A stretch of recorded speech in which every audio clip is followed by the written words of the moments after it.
ఇది ఒక రైతు కథ. ఈ రైతు తన తోటలో ఉసిరి మొక్కను వేశాడు.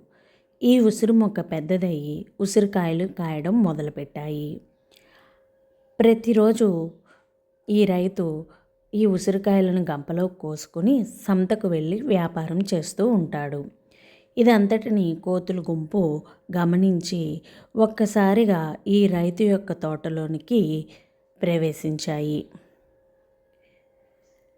ఇలా ప్రవేశించిన కోతులు ఈ ఉసిరికాయలన్నిటినీ కూడా సగం కొరికి కింద పడేయడం మొదలుపెట్టాయి.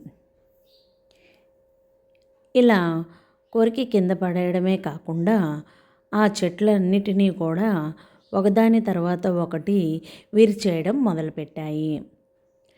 ఇలా ప్రతి చెట్టుని కూడా విరిచేసి మొత్తం తోటనంతటినీ కూడా ధ్వంసం చేస్తున్నాయి. ఇదంతటినీ గమనించిన రైతు ఒక్కసారిగా బాధపడ్డాడు. బాధపడి నా తోటని ఎట్లా అట్లా రక్షించుకోవాలి అని చెప్పి ఒక ఉపాయాన్నైతే ఆలోచించాడు. వెంటనే తన తోటలో ఒక ప్రదేశంలో పెద్ద గుంటని తవ్వసాగాడు. ఇలా తవ్విన తర్వాత ఆ గుంటలో గడ్డి,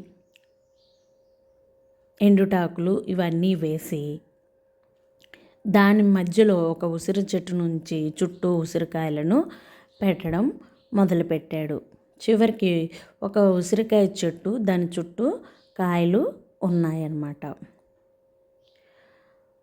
తర్వాత ఈ రైతు తన ఇంటి వెనకాల దాక్కుని కోతుల రాక కోసం ఎదురు చూడడం మొదలుపెట్టాడు. ఇంకా కోతులు రాలేదు. చూస్తూ ఉన్నాడు.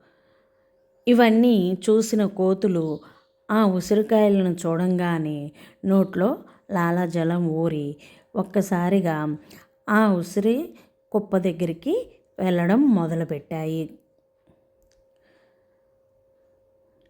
ఎలా వెళ్ళాయి అంటే అసలు గంతులు వేసుకుంటూ అబ్బో చాలా ఉసిరికాయలు దొరికాయే నాకు అన్నట్టుగా ఒకదాని తర్వాత ఒకటి ఆ గుంట మీద పడ్డాయి.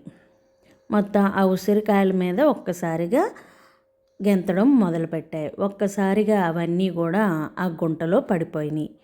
వెంటనే ఆ రైతు ఆ కోతులన్నిటినీ పట్టుకొని వాటికి భయం చెప్పడం మొదలుపెట్టాయి. భయం చెప్పసాగాడు. ఆఖరికి కోతులు ఆ రైతుని క్షమించమని కోరారు. రైతు వాటిని క్షమించి వాటికి కొన్ని ఉసిరికాయలు తానే ఇచ్చి నాకు హెల్ప్ చేయండి అని సహాయం